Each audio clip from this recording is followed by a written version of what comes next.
Welcome to WrestleMan With A Podcast. I'm Dylan Shields. We talk Raw, Smackdown, wrestling news, and some fun top lists. With that being said, ring the bell.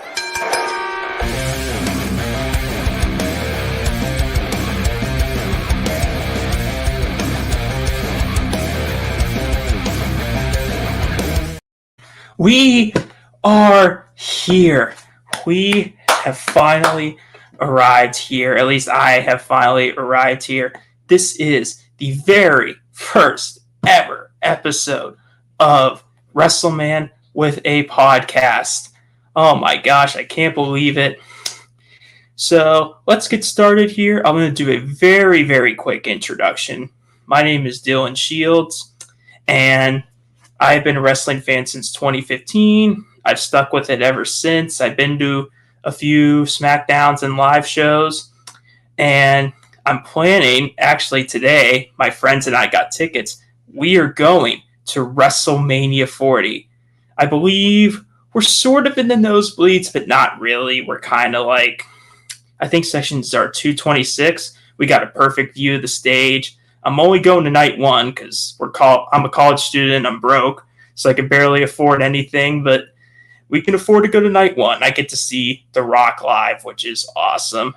But yeah, so let's get right into it here. As you see down below, it's what we're going to be talking about today, and it's going to give some contact information as well on how you can contact me, my social medias, my website. I have a Gmail account as well. Check that all out. And I want to see which way it can move.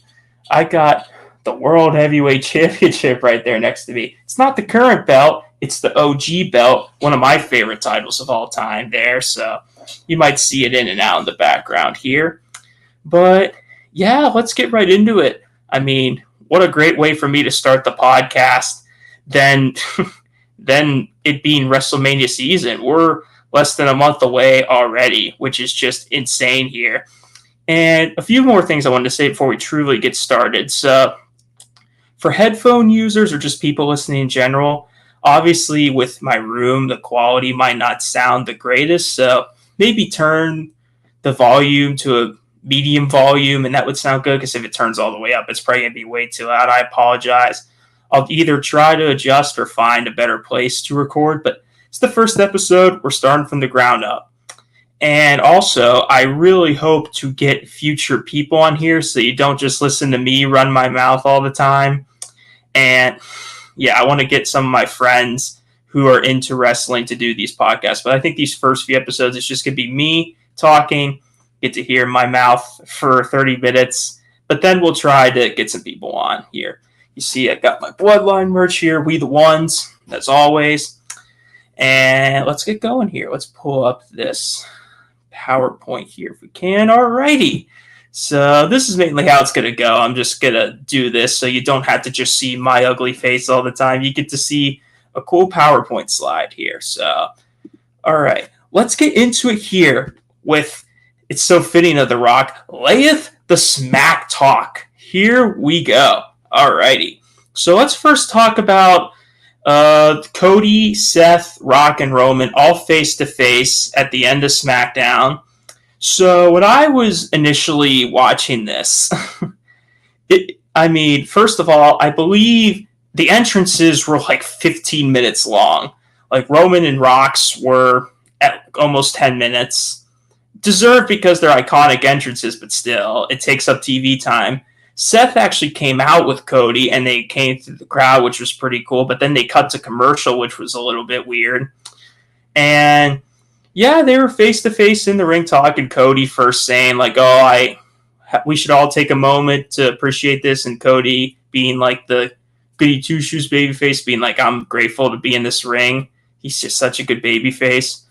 But then it gets going. After Cody kind of says, like, hey, Rock, do you really have the authority to make the challenges? Because you just acknowledged Roman as your tribal chief, and then Rock told him to shut his mouth.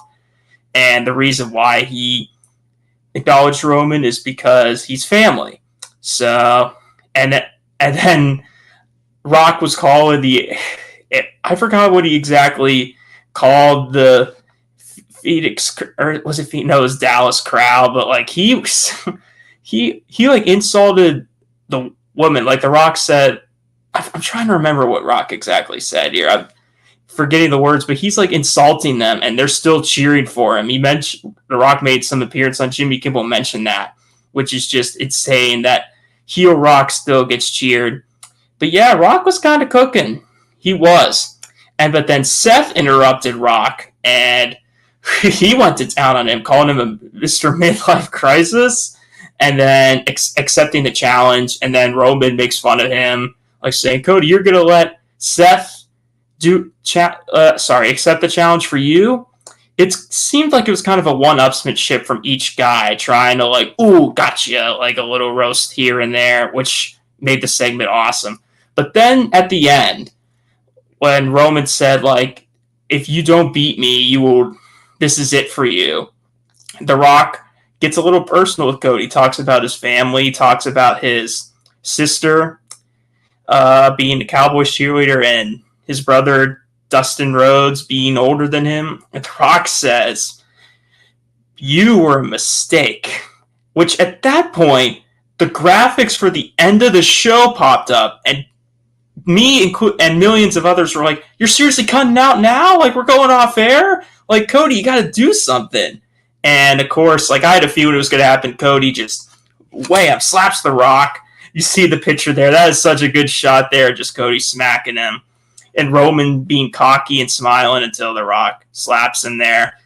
But, yeah, I mean, it was a great way to end SmackDown, a little bit of a cliffhanger. I know it sucked that it cut off air, which is just another reason why fans can't stand that WWE's on Fox because of their TV deal. They have to cut off at 10 no matter what. That's why people like USA better, because USA Network will let Raw sometimes go past the 11 o'clock marks. Fox won't let that happen. So, but still, a great way to end SmackDown there. And it's official. Roman and Rock versus Cody and Seth. Night 1. I think I forgot to put Cody there on the PowerPoint presentation. My bad. Listen, it's the first episode. I'm going to make mistakes. But yeah, and what interested me, because at first I was kind of against the idea of Roman, Seth, and Cody pulling double duty. But when Rock announced the stakes a few weeks ago, like, oh, if you win, bloodline free, just Cody Roman one-on-one. If not, it's bloodline rules. Then it got interesting because now we got stakes. Now it really is one of the biggest tag matches of all time. And I'm kind of back and forth who's going to win. I'm not going to predict yet, but a lot of people are saying Rock and Roman winning to maybe give Cody more adversity, and then we can eventually have like an end game moment where all of Roman's past comes to haunt him. That'd be pretty cool, but it's still pretty unpredictable. And to be honest, they hyped the tag match more than Roman Cody itself here. And that's the one criticism I have, is that they need to make Roman feel like a big deal again. Because The Rock feels like the bigger threat as a heel against Cody than Roman does. Because Roman's just like laughing, going what The Rock says. Maybe hopefully we create this tension between Roman and Rock, and we start to maybe build the origins of the Roman Cody story a bit more these past few weeks. But still, really good segment, hype for the match. Randy Orton, RKO, and KSI as Logan Paul bring into the ring and unveiled a Prime logo in the middle of the ring, which was really funny. Logan Paul's he's just such a good natural heel, man. And then Orton came out and RKO KSI. That shot is perfect. The KSI knowing who's behind him. And Orton took the Prime drink and said, it's really good. Orton is just too damn funny, man. And then he drags KSI towards the logo and spills it on him. And then him and KO defeated Grayson Waller and Austin Theory. And then Paul attacked them, looked for the brass knucks. Orton grabbed the knucks and then almost hit KO with it, but he didn't. And then they like fist pumps. But I think this is definitely leading to a triple threat at Mania, which I don't mind that at all. I guess they need something for KO at Mania, and I definitely think Orton kind of vouched to work with Logan Paul. It's kind of surprising because I really thought we'd go towards the LA Knight Styles direction here, but I mean, I guess not. I guess we're maybe going to save that for later. I think there might be a good chance to me that Logan Paul retains, in my opinion. Like I said, we'll do predictions in a few weeks, but the fact that it's a triple threat match makes it unpredictable. I think it'll most likely be. It hasn't been announced yet, but it seems like we're heading that way, and I'm all for it. Logan Paul's been killing it. Him and Orton haven't had a true feud yet till now. Randy was on his podcast, and then KO and Orton really haven't had a feud yet, so it'll be pretty interesting. AJ Styles had a backstage promo calling out LA Knight. Still can't get over how Styles flew half across the world just to attack LA Knight and cost him the match. But it definitely seems like we're going towards a one-on-one match between them at WrestleMania. I mean, I think we gotta do a stipulation for this match, in case, in my opinion, just because it's an interesting match, but like it's not for a title or anything. I mean, LA Knight being over like makes it good, and I like Styles' new character, but I feel like maybe a steel cage, Hell in a Cell, I don't know, it's just something. Maybe a street fight that might make sense because Philadelphia, something like that for WrestleMania. And I think Knight like just took a chair after watching like the edited package. It just like started whamming the TV and then called out Styles for next week. So that'll be cool. My thing is I wish they just booked Styles a little bit stronger because he's been booked a little weak recently. But I'm still excited. Bayley was interviewed. I'm sorry for not doing my notes ahead of time because I'm bad with who said what Bayley exactly said in the promo, but she was stabbed in the back by Dakota Kai. And we're just continuing to build. And it's probably been one of the better storylines, Bayley versus Io, for WrestleMania. If it wasn't for the Roman Bloodline Cody stuff, this would probably be the second best right now. Lashley versus Cross ended disqualification. I'm not really into this story right now. It's two cool factions, but it's not really hitting for me. And yeah, it just hasn't hit that much. What has was the Legado del Fantasma attacked Dragon Lee. Santos Escobar's been killing it since he turned heel. Dragon Lee's obviously, I like him a lot. He's a very liked superstar. I don't know if we're going to get some sort of like 6 or 8 man tag, or if we're just going to do Ray versus Santos at WrestleMania, because Ray's going to be on Smackdown next week. But unlike the Lashley stuff and Karrion Kross and their like factions feuding, unlike them, I'm kind of more into these type of. I'm more into the Legado versus LWO feud. I think it's been a little better. And then Braun Breaker, I think he's been having squash matches these past weeks. I don't know if he's going to be on Mania. But then Tiffany Stratton won this week, defeating. She beat Naomi a few weeks ago. See, this is why I got to do my homework, man. Like I keep saying, first episode. But Tiffany Stratton is just on a roll. She looks so good in the chamber, and she's got a bright future. Maybe we're leaning towards her versus Bianca at Mania. We'll see, but very excited. But let's go into Raw rundown here from last night. Alrighty here. So, the IC title #1 contender gauntlet match happened. It started with Ricochet and JD McDonough, who had a really good match. Really good way to kick it off. Really good back and forth maneuvers, but Ricochet ended up pinning JD to eliminate him. And then Bronson Reed came out, and Ricochet gave a good fight, but Bronson eventually eliminated him with the tsunami. I love the way guys like Pat McAfee, and the best was Wade Barrett, the way he says it, but just so good. And then Sammy comes out and eliminates Bronson with a sunset flip powerbomb, which I'm surprised. And with Sammy in this match, they had him be like the underdog, like fighting from adversity, like getting injured during the match just because Bronson attacked him afterwards. And then Nakamura came out and almost eliminated him, but couldn't get the job done. And eventually Sammy hit the haluva kick and eliminated Nakamura. And it came down to the two guys who all of us assumed like one of them's going to face Gunther. It was him, Sammy, and Gable. A great back and forth, like 10 to 15 minutes. Really good. Like, had me on the edge of my seat. I didn't know who was going to win. I didn't. There was a moment, Sammy was selling his leg, and he hit the haluva kick, but then Gable rolled him up afterwards. I thought that was it, but Sammy kicked out the last second. Just excellent stuff. Gable had the ankle lock in, but Sammy rolled him up and won the match. And it was a lot of controversy here. Like, both wrestlers are loved. Like, I love Sammy and I love Gable, but I'm kind of going with what the internet community is saying here. The thing is, Sammy's an established guy.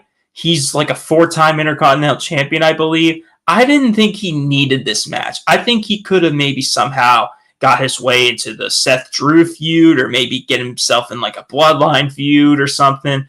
I think we could have done something else for Sammy besides Gunther. I'm still excited for the match, and we've never seen it, but I mean, I think Gable, I really feel like he deserved it, and it's such a shame for him. Like, the story literally was all about Gable. He said back in the fall, I want revenge. I want revenge for what Gunther did to me.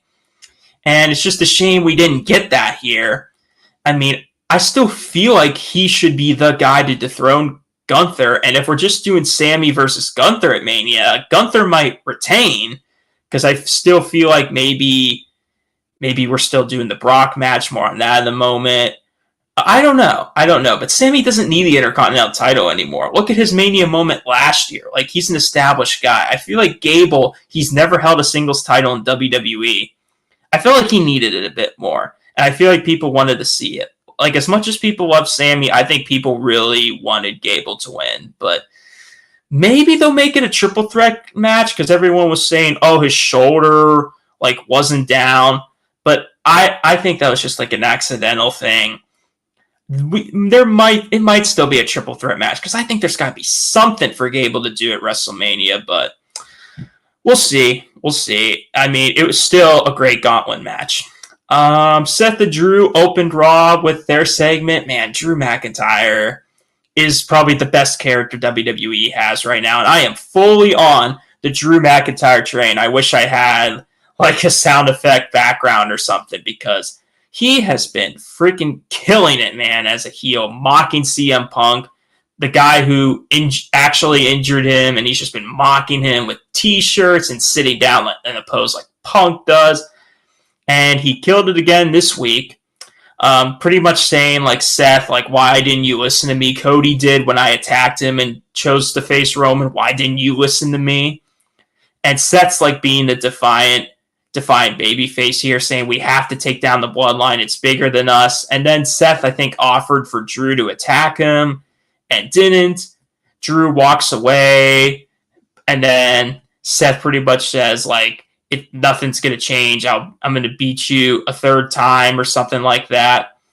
And Drew, like, his facial expressions were really good, because he was like getting pissed off and ready to attack him, but then he cowers away. Really good segment. Those two always deliver. And I know we've seen the match twice, but they've still found a way to make it fresh, in my opinion. They found a way to make it look really, really fresh, especially with Drew's new character now. I know it's a bit weird. Everyone's saying Seth, like, why is he teaming with Cody? But I feel like they want to give Seth like a main event, because he was supposed to with Punk, and Punk's injury kind of foiled those plans. So at least I'm happy they're still like giving Seth a big match, and with the Drew match here. But like I said, on the Drew train to win the world title. Cody Rhodes had an interview with Michael Cole, was a little bit emotional. Like, Cody's the best at like portraying emotions. I won't get too much into it, but he basically talked about like his family, his sister. Like, he said his mom's the only one he's got left. Just a really impassionate promo in there. And I'm just, again, like Drew, I'm on the Cody train to beat Roman Reigns and finish the story. So just excellent promo work. Becky Lynch defeated Liv Morgan, and then Rhea came out to confront her. And Becky, interestingly, it was like saying, like, if it's Becky versus the world or something. She said something along those lines.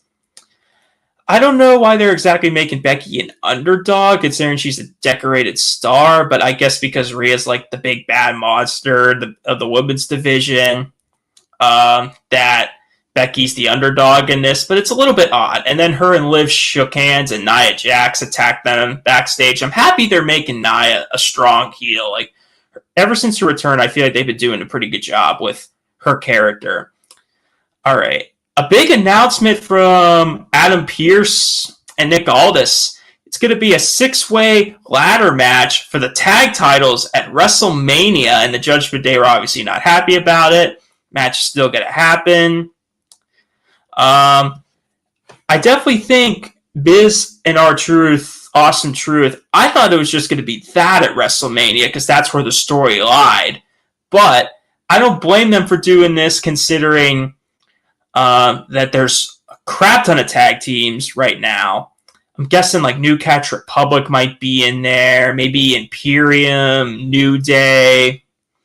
Trying to think of other Street Profits. Yeah, there could be plenty of teams, and at least they're like doing this to give them a spot. And it should be a fun match. Ladder matches at WrestleMania have historically just been so much fun.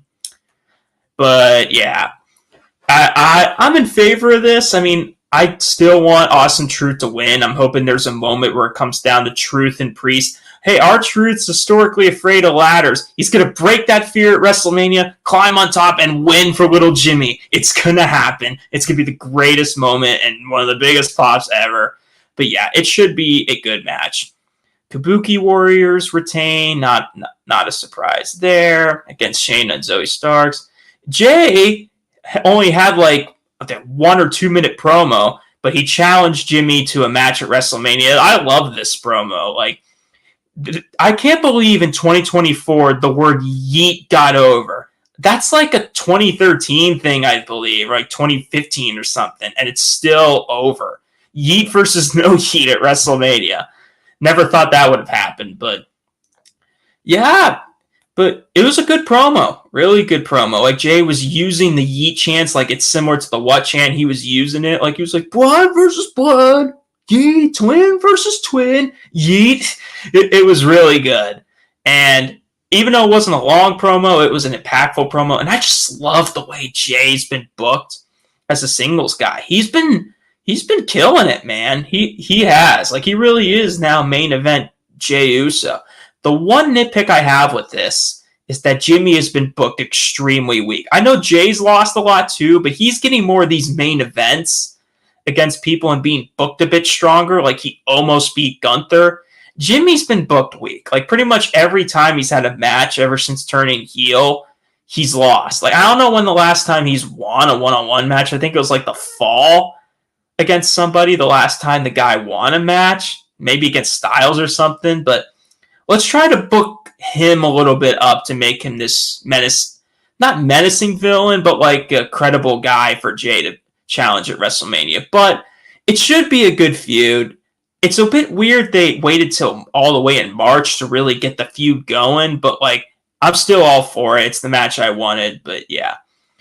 So yeah, overall, pretty good SmackDown and Raw. They've been killing it, honestly, since Triple H took over, and this is just another example here. All right, now to ring discoveries here. This is where, this is where we're going to talk about a bunch of online rumors here from the internet, because everybody these days likes to talk about the internet rumors for wrestling.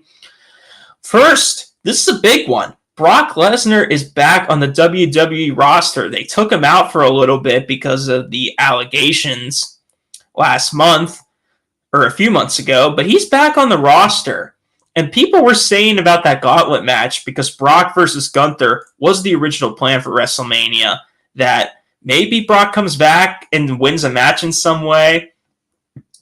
I don't know if Brock's going to be back for Mania or not. A lot of people have been saying maybe just Raw after Mania he comes back. I came with an idea of maybe doing Brock versus Braun Breaker at WrestleMania, because Braun, he's been doing a bunch of squash matches. Why not give him a credible opponent than Brock? And considering WrestleMania needs like big stars because Punk's out, why not Brock? So, very interesting. So, and this is a very like WWE type podcast here, but just because he's a legend and icon, gotta talk about Sting's retirement match against the Young Bucks. It was so good. It was so good. I couldn't have thought of a perfect way for Sting to go out. And I can't believe we were all complaining about the Young Bucks being his last opponents. I was kind of questioned by it at first, but then after seeing the Young Bucks like new characters a little bit, like really embracing the EVP roles, like I love their new characters, and Okada being in the Elite 2 is incredible. But yeah, it was such a good final match for Sting. Darby took a swanton through glass, which this man is just insane. He's the new Jeff Hardy when it comes to taking all these bumps, man. But yeah, Sting basically like no-sold everything, kicked out of a bunch of finishers. But hey, if it's his last match, you better have him do that stuff. So great way for Sting to go out. Next up, John Cena. Will he make a Mania appearance? It's been rumored, and also in the Oscars, John Cena was almost naked. A pretty funny moment there. But, I mean, this is a bit tough here, because I think it might be too late to build up a match. The last time we saw him, Solo beat him. I'm thinking maybe he comes back for that and tries to get revenge on Solo, because Solo currently has nothing right now for WrestleMania. But if not, then I mentioned like the Endgame moment with Roman versus Cody. Cena might be one of the guys coming out to like help Cody win or like cost Roman or something. Or maybe him and Rock will even have a moment. So I personally think he will. I think it might be a bit more of a surprise rather than like a scheduled appearance, but I think he'll try his best to appear. There's a bunch of other match rumors too. Like I said, the U.S. title will probably be a triple threat. Sammy Gunther might be a triple threat match. Bianca's got nothing to do right now, and I thought we would get her versus Jade Cargill. I still think we might get that, but then Tiffany Stratton was also a name brought up too for WrestleMania because they want her on the show.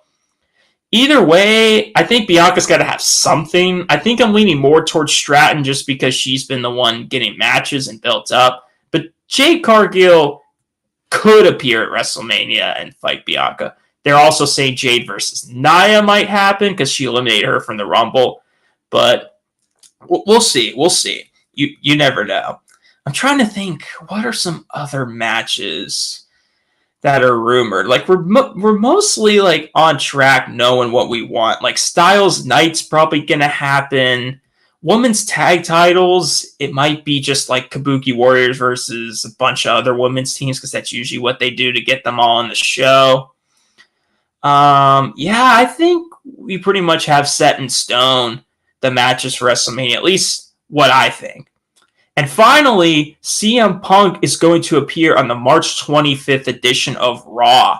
This is interesting that he's appeared before WrestleMania, and I think I'm assuming along with a lot of other people that he might get involved in the Punk Drew, or not the Punk, sorry, Jesus, the Seth Drew match, which makes sense. Whether it's a special guest ref, enforcer, maybe just as commentary for the match, I really hope we get Punk on commentary WrestleMania. Anything like that, I think, might happen.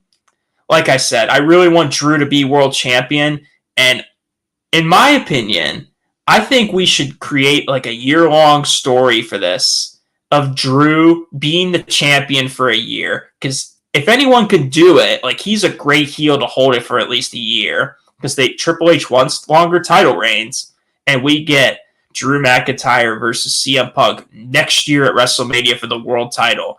And Punk could get his main event, and Drew can get a main event too, because him versus Seth is on night 2, so it's not main eventing. So I know SummerSlam's a possibility, but I would have Punk kind of build his way back up to main event Mania, because that's been his story. That would be a great story for Punk to struggle and crawl to get to the main event. Maybe he wins the Rumble next year or something, but Punk versus Drew's got to happen at some point here. It'll be great if Punk gets involved because he doesn't only have tension with Drew, he has tension with Seth, and that's a potential feud that could happen. It was going to happen at WrestleMania, but yeah, if we get Punk at some capacity at WrestleMania, that would be great because even if he can't wrestle, he's still entertaining to watch. Alrighty, here. We only got like a few minutes here because we are at the 30-minute mark here. Let's go to our final discussion here of my top 5 list. I know it's already spoiled. I should have formatted it a bit better to not spoil you on all the top 5s, but this is my top 5 favorite WrestleMania entrances. Granted, I've watched since 2015, like I said, but I obviously watch previous matches from YouTube. So number 5, I got Shawn Michaels ascends from the heavens at WrestleMania 25. That was such a good entrance, really good. The story of him versus Undertaker was heaven versus hell. The two not only HBK's entrance, like rising down or rising above the heavens, but Undertaker kind of came down like the depths of hell. Like both of those back to back were so good, and then they just casually happened to have probably one of the best wrestling matches of all time. No big deal, but that entrance just made it even better. Number 4, I got Cody Rhodes' return to WWE at WrestleMania 38. This was more about the moment than the entrance itself, because the entrance is fairly simple of Cody just rising from the Cody Vader and then coming out. But the fact that we heard Kingdom, the AEW theme in WWE, the cross promotion to hear an AEW theme at WWE at WrestleMania nonetheless was incredible. And it was just an iconic moment of Seth just staring down Cody, and just the excitement and electricity when he came out was amazing. And now he's probably he's going to eventually be the face of the company very soon. But number 3, I got the current face of the company and my favorite wrestler, by the way. That's why I got shirt. Roman Reigns' tribal entrance at WrestleMania 39 with the pianos were so good. Kind of gave me like Broken Matt Hardy vibes too with his entrance, but it was so good. Just a Roman entrance in general is like truly God mode, but at WrestleMania nonetheless, it was just so good. It was like as perfect of an entrance as you can get with the timing of his music and like when the pyro went off and everything was so good. Number 2 and number 1 are from the same match, so this match to me has the best set of entrances. Number 2, I got The Undertaker with all the demons at WrestleMania 29. Like, just that shot right there. If you don't see, for the people who are listening, it's like when all the demons like had the hands up like this, and like we're reaching out to The Undertaker and the shadow and what Taker wore. That is the friggin' Undertaker. That is amazing. That is such an iconic entrance. But to me, the one that's just a little better is number 1, CM Punk coming out to Living Color live for Cult of Personality. That was so, so good.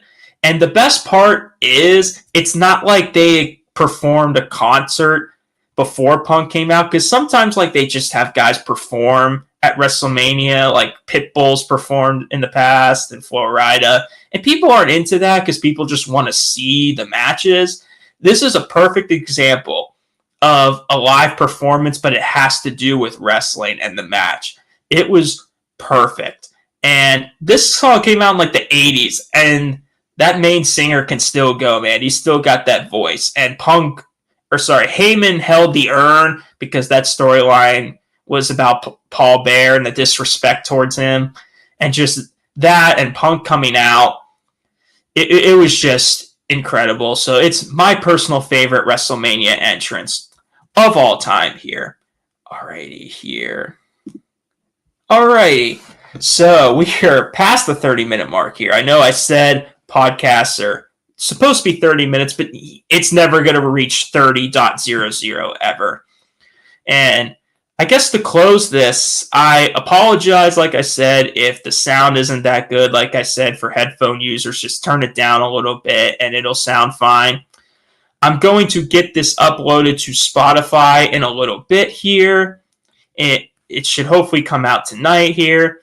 And I'm going to try my best to like do a bit more homework and study like who the promos, because I kind of just was like, riffing off of the promos from Raw and SmackDown and what they said. The thing was, I was just so focused on getting StreamYard, because this is the site I'm using. I'm so focused on getting that all updated and ready that didn't have time to really get my notes down here. But I still feel like I had a good time this first episode. I definitely want this podcast to continue to grow. So for anyone tuning in now, listening live, or going to listen on Spotify or watch on YouTube again, I truly, truly appreciate every one of you. I want to get this podcast going. I want this to get popular, so maybe I could get my own studio and not have to record in my room where the sound isn't that great. But I'm so excited here. WrestleMania is on the way here. We're going to go to our traditional, starting next week, podcast every Tuesday at 7 p.m. live stream right here on YouTube. So my name is Dylan Shields, like I said. My Instagram, by the way, is right there if you want to check it out. The social medias are down below. And I hope you guys have a great night, and I'll see you next week.